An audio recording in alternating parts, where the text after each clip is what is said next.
오늘 본문 말씀을 중심으로 믿음의 시전과 인내 이런 제목으로 하나님 말씀 전하겠습니다. 이 세상에서 어려움과 고난을 좋아하는 사람은 없을 것입니다. 매일매일 무사하고 편안한 삶을 원하는 것은 모든 사람에게 다 똑같을 거라고 생각합니다. 여러분, 그러나 이 세상에 그런 삶은 없습니다.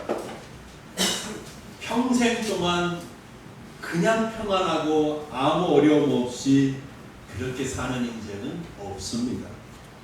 이 세상 모든 사람이 각각 나름의 어려움을 겪으면서 살아가는 것입니다.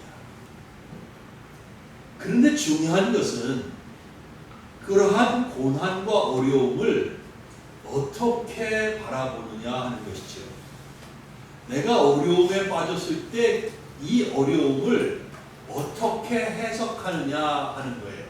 이것이 중요합니다. 어떤 사람은 고난을 당했을 때 낙심하고 좌절할 것입니다. 어떤 사람은 다른 사람을 탓하고 원망하면서 분풀이할 대상을 찾을 거예요.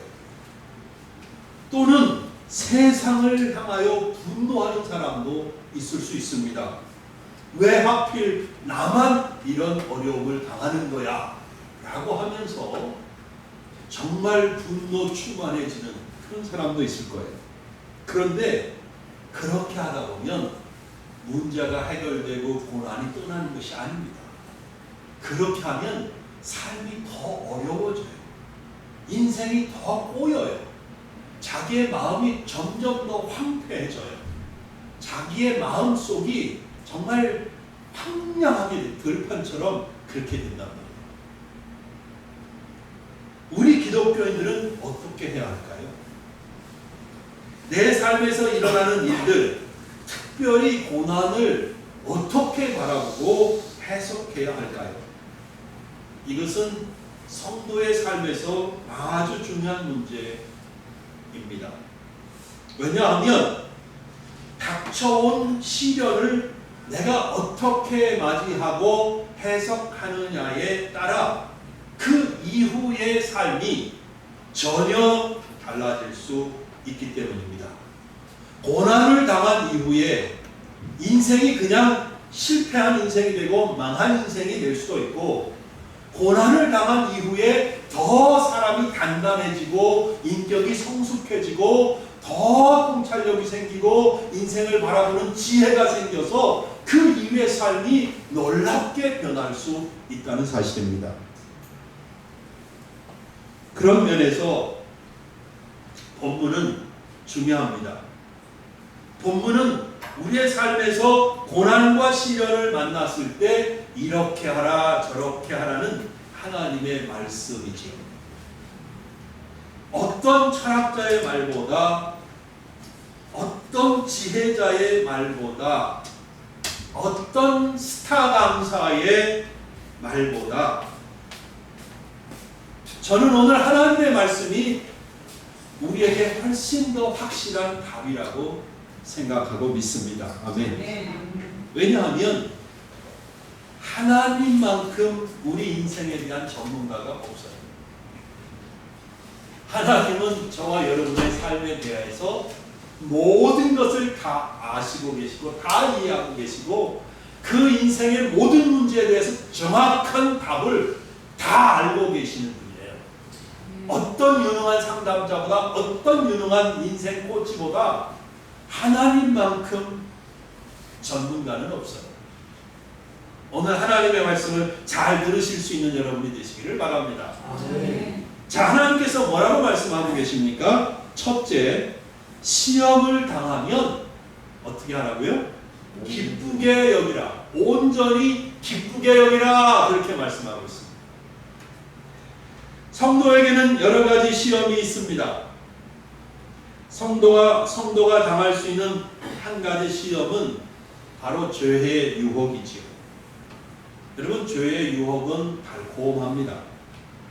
그래서 그 달콤함 때문에 믿는다고 하면서도 많은 성도들이 그 유혹을 견디지 못하고 이겨내지 못하고 죄에 빠지곤 하는 겁니다.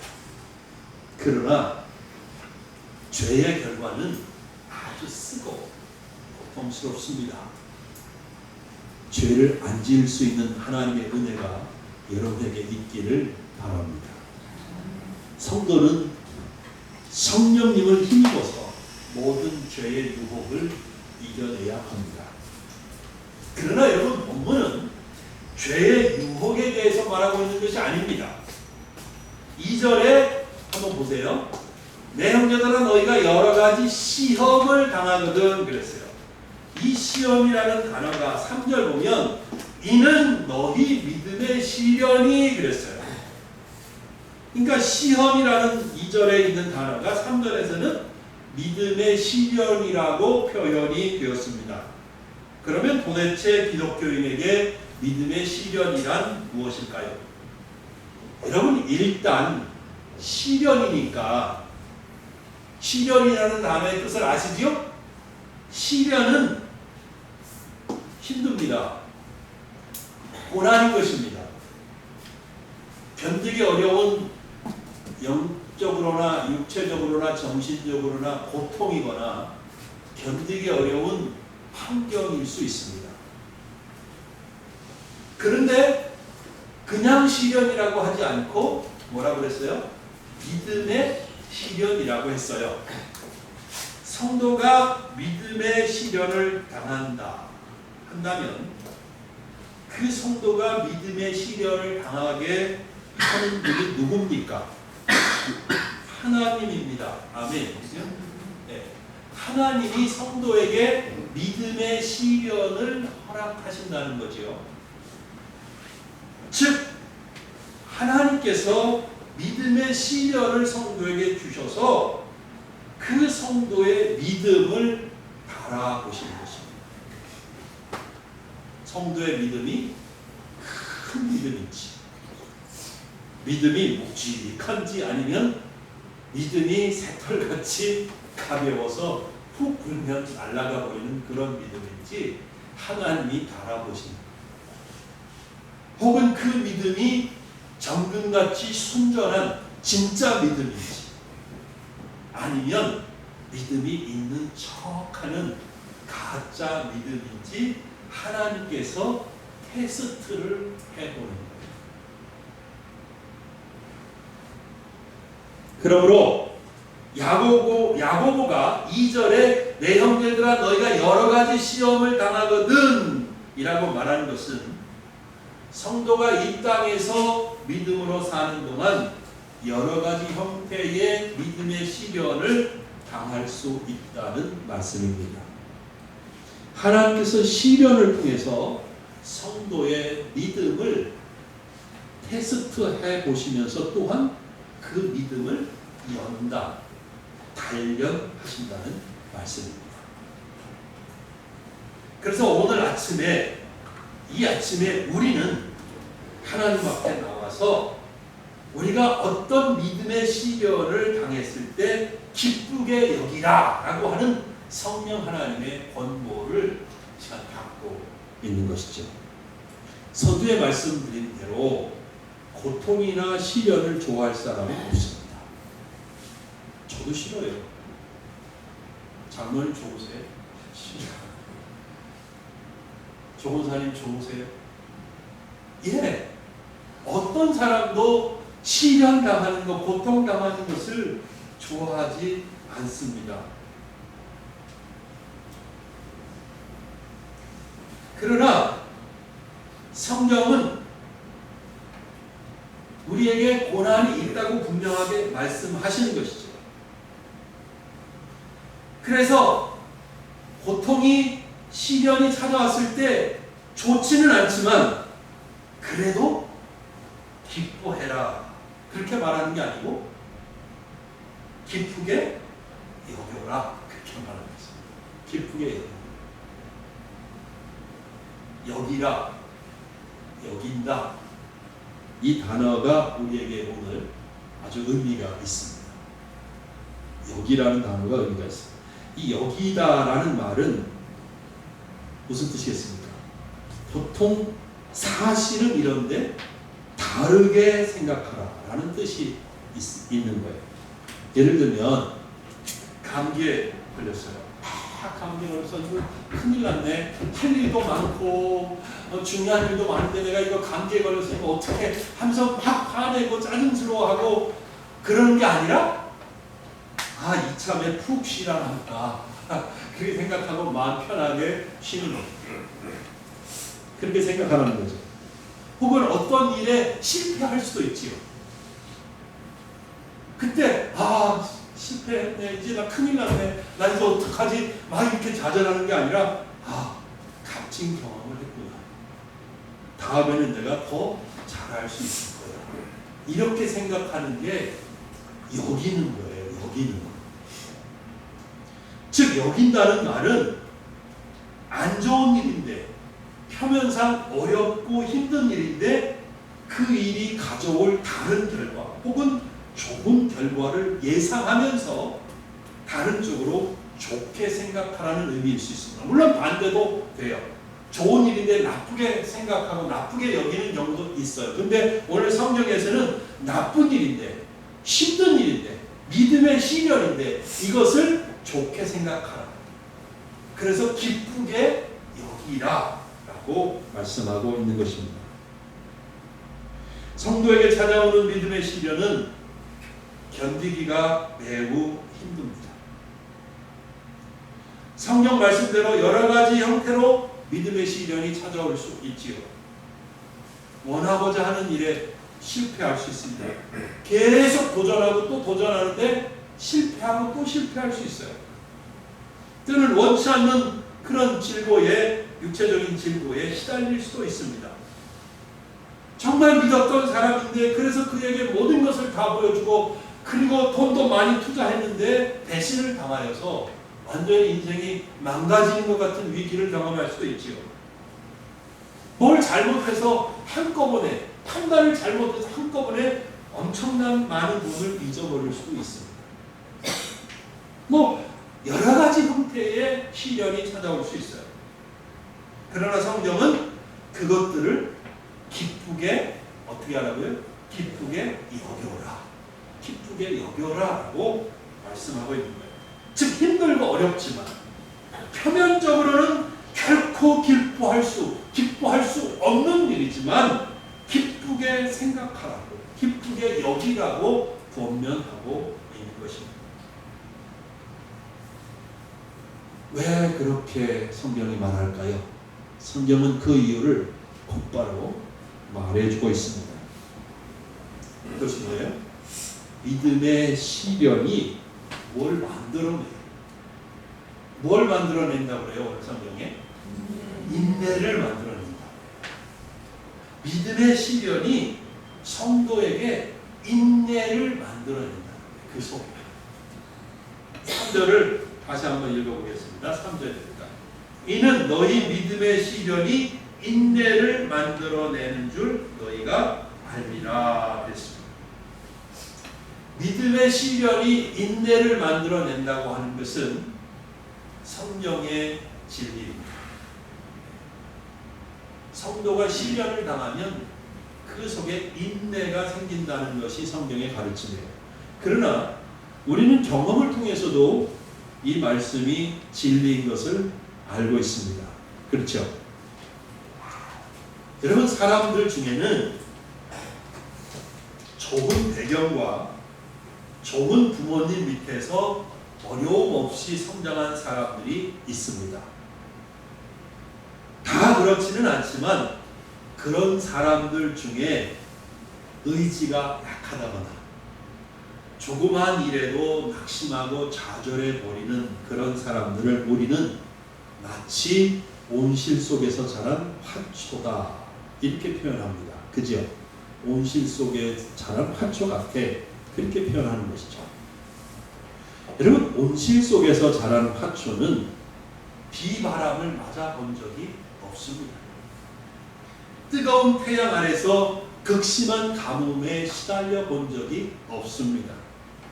항상 아늑하고 적당한 온도와 습기가 있는 온실에서 자랐기 때문입니다. 모자람이나 부족함을 겪지 않고 언제나 적당한 양의 양분과 좋은 환경을 공급받았습니다. 그래서 그 화초는 키가 크게 자랐지만 약하기 때문에 바깥에다 내다보면 그 바깥의 척박한 환경에서 생존하기가 어렵게 됩니다.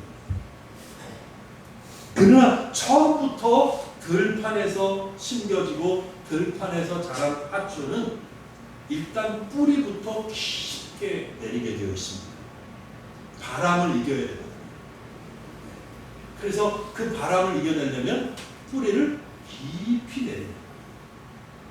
다양한 기후의 변화를 경험하고 세찬 비바람에 시달려 왔기 때문에 그 화초는 강하게 되는 것이죠. 우리는 사람도 마찬가지라는 것을 알고 있습니다. 고난과 시련을 통해서 견디는 법을 배운 사람은 바로 인내의 사람이 되는 것입니다. 자연스럽게 참아내고 견뎌낼 줄 아는 그런 사람이 되는 것입니다. 여러분, 인생은 결코 언제나 꽃길이 아니기 때문에 성도는 인내를 배워야 합니다. 이 죄 많은 험한 세상에서 성도가 믿음의 삶을 사는 것은 결코 쉽지 않습니다. 절대로 넉넉하지 않습니다. 그래서 성도는 인내할 줄 아는 성도가 되어야 하는 것입니다. 그런데 항상 무사하고 평안하게만 지내면 이 인내를 어떻게 배울 수 있겠습니까? 이 인내를 어떻게 배워요? 자, 학생이 있어요. 선생님이 그 학생을 위한답시고 그 학생을 편하게 해줬어요. 그냥 쉽게 점수도 막 반은 틀려도 그냥 50점 올려줘갖고 100점 줘버리고. 여러분, 그런 선생님이 좋은 선생님입니까? 아닙니다.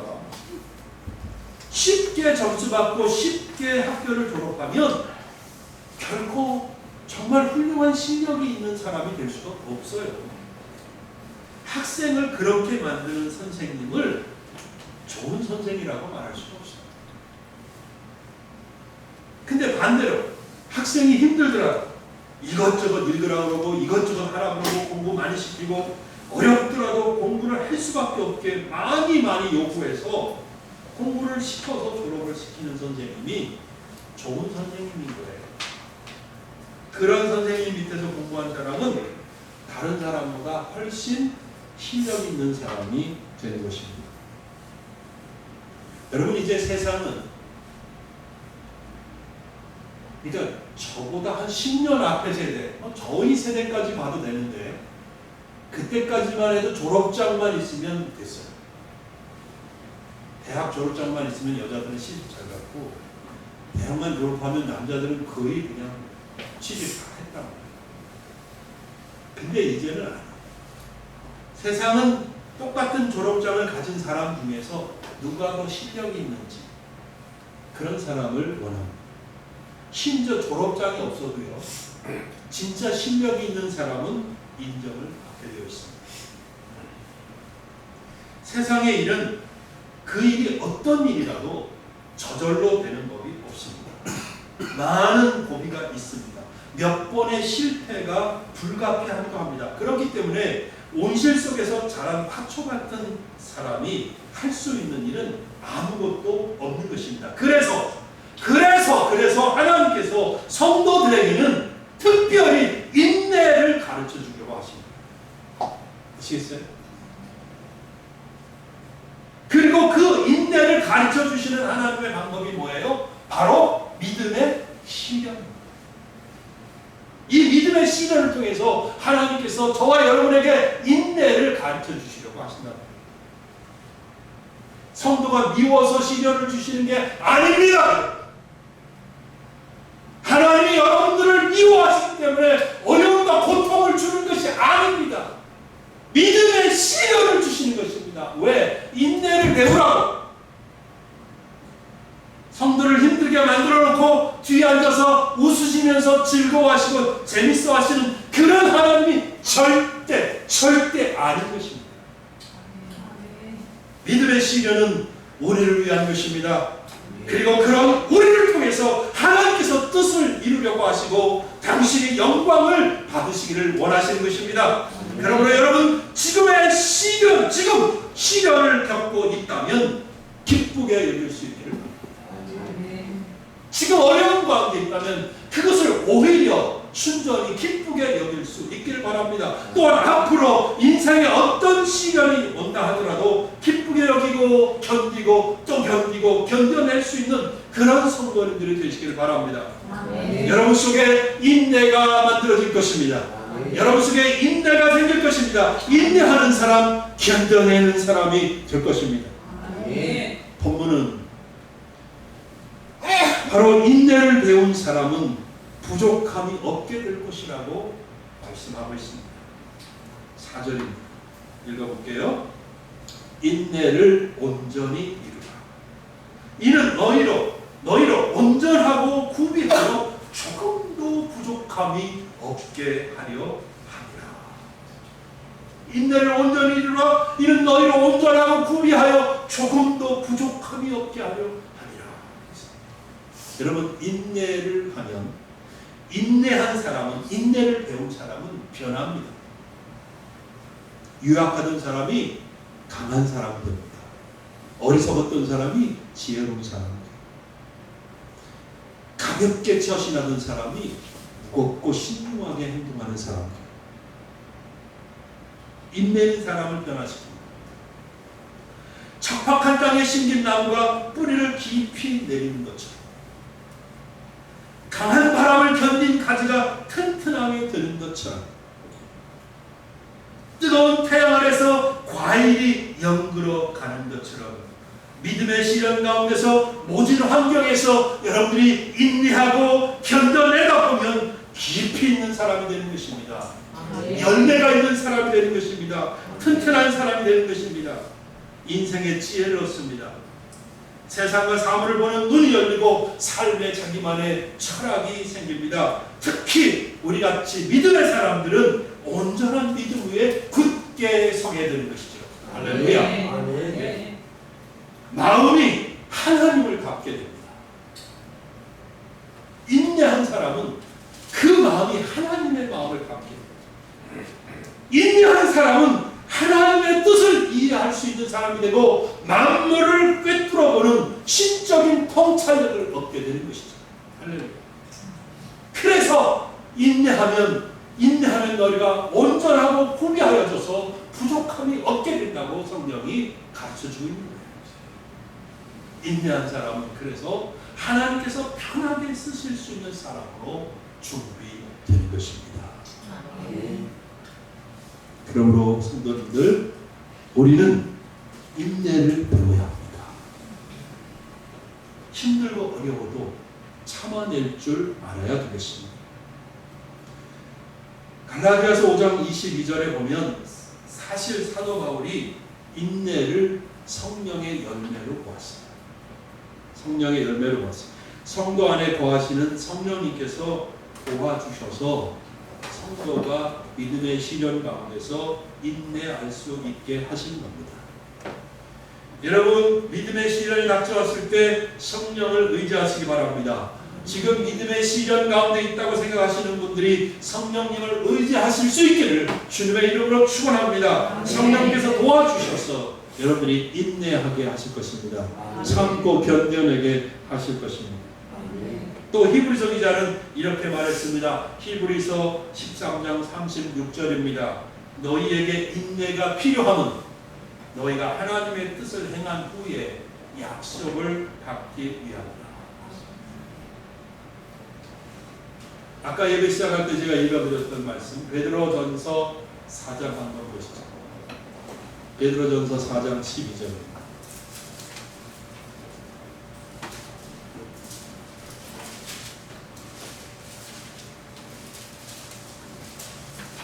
베드로전서 4장 12절.